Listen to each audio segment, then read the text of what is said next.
भूतिया गुलाबी घर।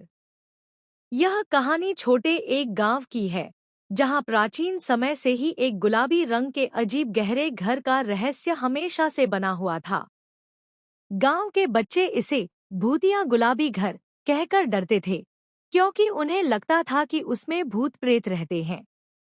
इस गांव में एक छोटा सा बच्चा था, नाम था राजू। राजू बहुत ही बहादुर और जिज्ञासु बच्चा था। वह अक्सर अपने दोस्तों के साथ गांव के चारों ओर घूमने जाता और उनको अपनी कहानियां सुनाता था। एक दिन राजू के दोस्त उससे बोले, राजू, तुझे पता है ना उस भूतिया गुलाबी घर के बारे में? राजू ने हंसते हुए कहा, हाँ, मुझे पता है, लेकिन मुझे विश्वास नहीं है कि उसमें सचमुच भूत प्रेत होते हैं। उसके दोस्त ने कहा, अरे, तू कभी उस घर में जाकर नहीं देखा? कहीं तुझे डर नहीं लगता? राजू ने गर्व से कहा, मुझे डर नहीं लगता। शायद हमें वहां जाकर एक नई कहानी मिले। इस पर उसके दोस्तों ने उससे कहा, अगर तू सचमुच इतना बहादुर है तो वहां चल, उस भूतिया गुलाबी घर में, और देख क्या होता है। राजू को अपने दोस्तों की चुनौती पसंद आई और उसने तय किया कि वह उस गुलाबी घर में जाएगा।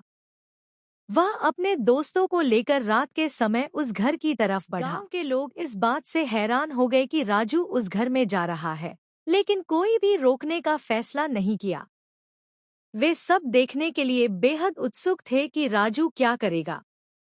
राजू ने गुलाबी घर के पास पहुंचते ही उसमें एक अजीब सी चमक देखी। घर की चारों ओर से उसे लगा कि वह खाली है, लेकिन उसके दिल में थोड़ा सा डर था। वह अपने दोस्तों से बोला, यहाँ कुछ नहीं है, बस एक बड़ा खाली घर है। उसके दोस्त ने उससे कहा, देख, मैंने तो सुना है कि इस घर में भूत प्रेत रहते हैं। अब तू खुद देखना चाहता है तो तेरा जवाब भी तैयार है ना? राजू ने हंसते हुए कहा, हाँ, अच्छा है, चलो फिर, हम अंदर जाते हैं।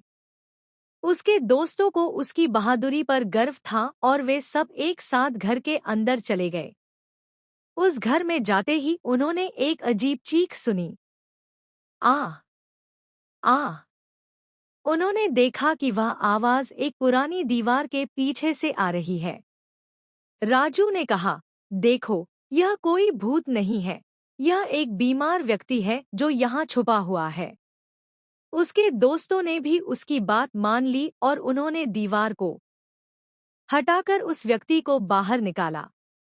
वह व्यक्ति बहुत ही बीमार और दुखी दिख रहा था। वह धीरे धीरे अपनी कहानी सुनाने लगा और फिर अचानक से वह चुड़ैल आ जाती है और सबको पकड़ के कैद कर देती है। उसके कुछ देर बाद जब बच्चे लौटे नहीं, तो गांव वाले उसे भूतिया गुलाबी घर में जाते हैं और अपने साथ एक तांत्रिक को भी ले जाते हैं।